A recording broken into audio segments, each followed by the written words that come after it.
I'm your host of the Most Local 23. You're joining me for The Silent Twin, Chapter 12. Dear Diary. At first, they were simple photo shoots. Father said that he would make a portfolio, get me some modeling work, but it had to be our little secret. He told me when the magazine signed me, I would go to London. For the first time in my life, I felt valued. I could not have been happier. I was 9.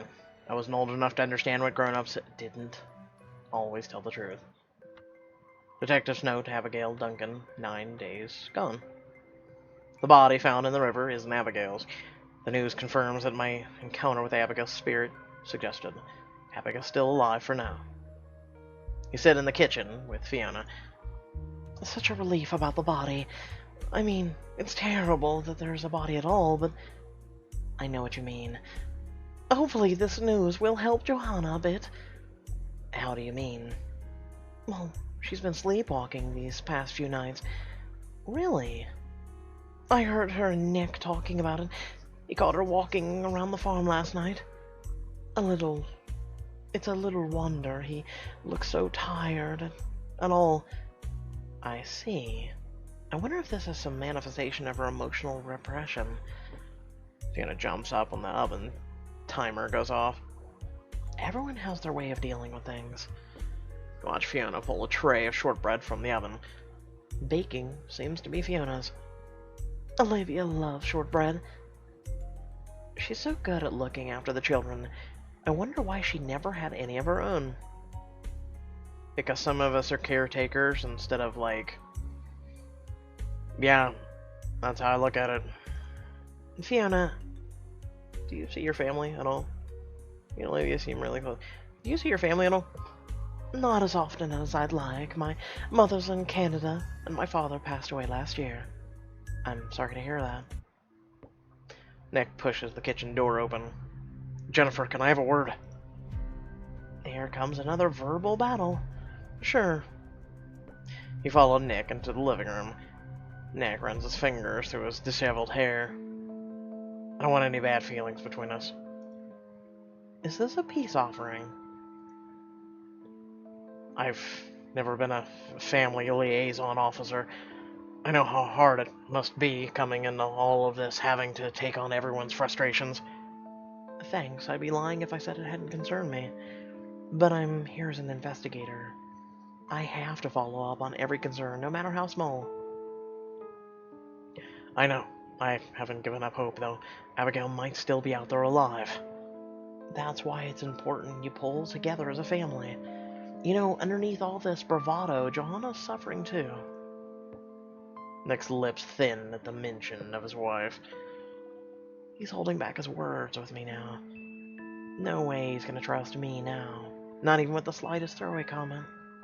Nick, why don't you try to get some sleep? I'll let you know if there are any developments on this end. Nick laughs bitterly. If only I could. I'm an insomniac. Sleep doesn't come easily, and lately it doesn't come at all. But maybe a lie down would do me good. Nick leaves the living room. You take a deep breath and pinch the bridge of your nose.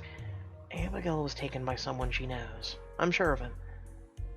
We're investigating all traffic in and out of the farm that day, including the movement of the elusive Radcliffe. Maybe if I retrace Johanna's steps, you find yourself at the outbuildings. Last time I was here, I sensed some recent memories, feelings of shame and guilt. This is where Nick was working that day, with Radcliffe, apparently. Those beings, I sensed. Could they have been Nick and Radcliffe? What were they? A man's voice distracts you from the trail of thought. You follow the source and peek into one of the sheds. It's Nick. He's speaking on the phone to someone in hushed but aggravated tones. I told you, as long as you act normal, keep your mouth shut, it'll be fine. No! I didn't say anything. Well, you'll have to take my word for it. Who's he talking to? He starts to walk in your direction. No, you listen to me. I've lost everything. My home, my family. Now isn't the time. I've told you before, I'm not interested. Olivia won't say a word. You step back away from the entrance as he gets closer. Your heel kicks a sheet of galvanized metal by the wall. Damn it. Shit. I've gotta go. Alright, alright. I'll talk to you later. You hear Nick approach with slow, cautious steps. I need to hide. I'll hide behind the hay bales, sneak back to the house. Taking care to be as silent as you can, you swiftly return to the house. As you re-enter the farmhouse, you hear voices coming from the hall. John and Fiona are with a woman you don't recognize. She's wearing more trinkets than actual clothing. Oh, I sense great sadness within these walls. Ah, Christ, here we go. Let us begin this journey of stupidity. A reedy young man stands beside her. Nick bursts through the front door. What's all this? Nick, this is Marcella, the psychic I mentioned. I thought I said no. Did you? Nick looks like he might explode. He throws his hands into the air instead. Do what you want. I won't take any part in it. Storms out of the house, slamming the door behind him. There's much unease in this home. Really? What clued you in on that? No shit, Sherlock. Oh my god. No, you know, if she would have said, there's much happiness in the home, I would have been like, what? What shit are you on? People like this are the reason I hate being labeled a psychic. Where's Olivia? At her grandparents'. Fiona grabs her coat off the wall rack. I'll leave you all to it. See you tomorrow. Fiona, you're not leaving, are you? I'm not really a believer. Neither am I. Not of people who go around claiming they're psychics and there's much unease at the home. Nope. Nope. Shit. Any home has unease in it. Please stay, both of you. We need 3 or more for the seance. Oh god. Fiona sighs and reluctantly puts her coat back on the rack. Alright. Night has fallen by the time you're all settled in the kitchen. You sit arranging yourselves in a semicircle around the table. Joanna strikes a match and lights one of the candles arranged in the center of the table. Spirits are attracted to the warm glow of candlelight. Next to the candle sits a photo of Abigail and a piece of soda bread on a small dish. The bread is an offering. Comfort food for the spirits. They don't fucking eat. Oh my god. Oh, Jesus Christ, no shit. You know what? We're not gonna get into this right now. I'm just facepalming. Oh, please. You look at the young man standing behind Marcella. We got it. He doesn't say shit. Mystics often have a young helper ready to jump into action in case anything goes wrong, or to help in their scam. He stares serenely into the distance. I can sense his power. He is the one drawing out the spirits. Please, place your palms flat upon the table so that our little fingers are touching. And whatever happens, you must not break the circle. Despite your misgivings, you feel your heart flutter within your chest. I want to make contact with Abigail too, but opening ourselves up to any and all spirits like this, it could be dangerous. Malevolent spirits often lie to gain the trust of their hosts. Yep. Place your hands on the table. And once the doors open, it's very hard to close. I wonder how the others feel about this. Well, we know Fiona's a skeptic. We know Johanna's an idiot. And she's like, I want to believe everything because woohoo! And then look at Marcella. Let's go with her. Marcella's slow, rhythmic chanting brings the darkness ever closer. Behind her, the boy closes his eyes. His pale lips move slightly, mouthing words, but producing no sound. They're near. The army of the dead. Our beloved Abigail, we bring you gifts from life into death. Commune with us, sweet child. Be guided by the light of this world and move among us. The candle flickers. I can feel myself being drawn into the netherworld. I can't stop it. You close your eyes. Focus. Deep breaths in and out. Don't succumb to fear or wonder. There's no sound. And suddenly you hear their footsteps. Ghost. Padding down the stairs, creeping through the corridors. A floor bed creaks. A door opens. You allow your eyes to open slowly. An otherworldly haze creeps in like a fog, forming shapes and outlines in the dead long gone. They've come. All of them. The desperate to have their say. They huddle around the table, shoulders hunched, their cold eyes boring pits into your soul. The figure of a woman materializes before you, staring pointedly at you. She's the malevolent spirit I encountered before. She regards you with disdain. My, the spirits are keen to speak tonight. No shit, really? I'm sorry, lost ones. We are here only to speak to Abigail. Don't be scared, child. Come talk to us. Keep your eyes fastened on the table. You hear the swoosh of blood as your heartbeat pounds in your ears. I can feel them clawing at my skin, their fingers like ice. The candle begins to snuff out one by one. Otherworldly fingers caress your face with the coldness of a graveyard. For a minute there, I could hear, like, faint whispers. For just a second. It was kind of cool. They're trying to enter my body, to use me as a voice to the outside world. I have to stop them. Heartbeat beats wildly in opposition to your thoughts. I have to take deep, calming breaths. You put all your focus on your breath. In, out. In, out. It works. Your mental barrier strengthens, and the darkness recedes a step. You hear the strike of a match and the smell of sharp tang of sulfur as Marcella's companion relights the candle. As light re-enters the kitchen, the panicked pressure in your chest ceases. I can sense a child's presence. I can sense Abigail. Where is she? She's buried under the ground. She will not rest until you bring her home. Gape at Marcella with sudden belief in her powers. Maybe she's not a fraud after all. Where? Where is she buried? Not in the woodlands or the river, but somewhere close. Marcella's eyes flutter. I see a V sign. 2 blackened fingers. Yes? I'm picking up the energy of a man. He seeks forgiveness. Forgiveness for what? He is too ashamed to say.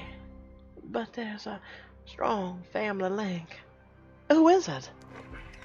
A window bursts open, flooding the room with icy air. Marcella's features change.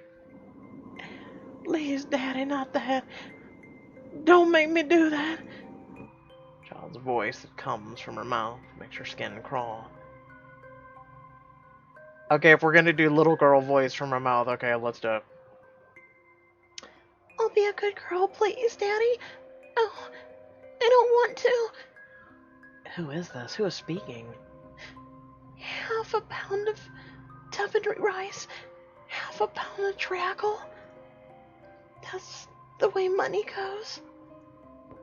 Marcella's head twists to face Joanna. Her face is grotesquely mocking. Pop goes the weasel. Joanna screams and pulls away from the table. Get away from me! Get away! I'm so confused right now. She stumbles as she runs into the kitchen, flipping on the light as she goes. Joanna! Joanna runs after her. Any and all spiritual energy is now gone. Marcella takes a calming breath and rubs her eyes. What the hell just happened? This house, or perhaps the land of this house, is not a positive energy. It does not bring love or joy, but desolation and sorrow. It will drag this family down into the depths of despair. A sob draws your attention to the doorway where Joanna stands. Joanna? I've never seen her like this. What you said about that man, Daddy, and the voice of the little girl, was that Abigail? Was she talking about my husband? Has Joanna always had suspicions about Nick? I'm sorry, I cannot say. I left myself an open vessel. The messages could be from past or present. But you should get your family away from here. I feel there is worse to come if you stay. Worse? How? How can there be worse? Joanna comforts Johanna as you see Marcella and her companion to their car. In the fullness of night is closed in, camouflaging the fields in a sheet of gray, metal gray. An owl screeches in the distance, flapping as it breaks free from a tree, its white feathers tearing into the fabric of the night. You have the gift. I see it in you. I try to keep my distance from the spirits. My interest lies in the police. But for you, they come hand in hand. You are a carer and a giver, a protector. He smiled uncertainly, not sure how else to respond, and look over at Marcella's companion. He looks like you. Your grandson? My son. He doesn't leave my side. Your son? But how old?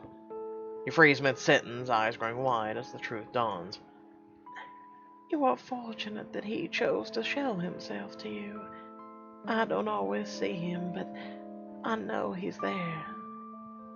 Oh shit. Really? So he's a ghost. Wow, okay. He's a spirit, of course. That's why Fiona and Johanna never acknowledged him. They couldn't see him. But he looks so real. Marcella smiles sadly. He is real. Young man looks at you with a gentle smile. Good luck. You feel the words rather than hear them. He bows his head before fading back into the ether. Follow Marcella to her car, blinking tears from your eyes. Marcella, this case. Thanks. Marcella clasps her hands and looks into your eyes. Remember, my dear, the gift of insight is indiscriminative. Don't be scared of it. They can sense your fear and will use it against you. Marcella gets into her car. Please, is there anything else you can give me? The person responsible for Abigail's disappearance is connected with the family. Abigail knew the last person to see her alive. Oh, the way you put it like that. Keyword, see her alive. Whoever it was, she left with them willingly.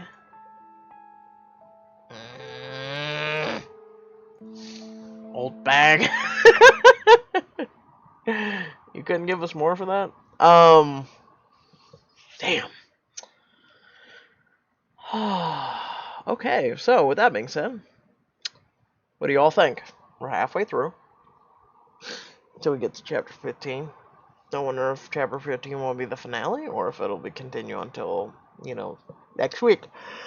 There's a yawn. I didn't sleep very well. And I woke up weird. Like, today was a really weird... It's been a really weird week, and then to wake up today, and it was really weird. And today, just all in all, has felt really weird to me. I don't know. Have you ever had some days like that? You just... Like, the sleep you had, it was just weird. It was broken, made no goddamn sense. It wakes you up, and it's a feeling you don't really have much. And then your day is just... like, all over the goddamn place. And even people kind of feel distorted to you. You know? Kind of like... they just... I don't know. Aren't just who they usually are. They just feel distorted. That's how I feel this today. I just feel like people just... I don't know.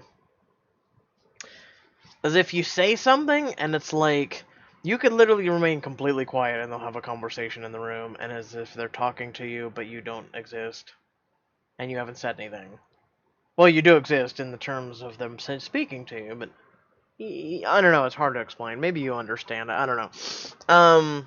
Sometimes you just feel like you don't matter. You're just a shell. It weirds me out sometimes. With that being said, I hope y'all did enjoy the video. Feel free to like, comment, share, subscribe. If you do subscribe, make sure to hit that bell so you'll receive notifications. Head down description below, links to social media, our Discord, and a few links to support me and my content. Remember, we do have a Twitch channel, or you can follow me on there for live streams. And then our Discord pretty much has almost 100 people in there, and you can chat with me as well as others, share content, share pictures, share music, whatever you want to. You know, it's pretty awesome Discord. It's awesome to have all our fans in there and chat and let loose, and it's a really respectful community, and I really like it. And just like we have our wonderful community here on YouTube, I'm trying to build something awesome here. So thank you all for watching, and I'll catch you all in the next video. Peace.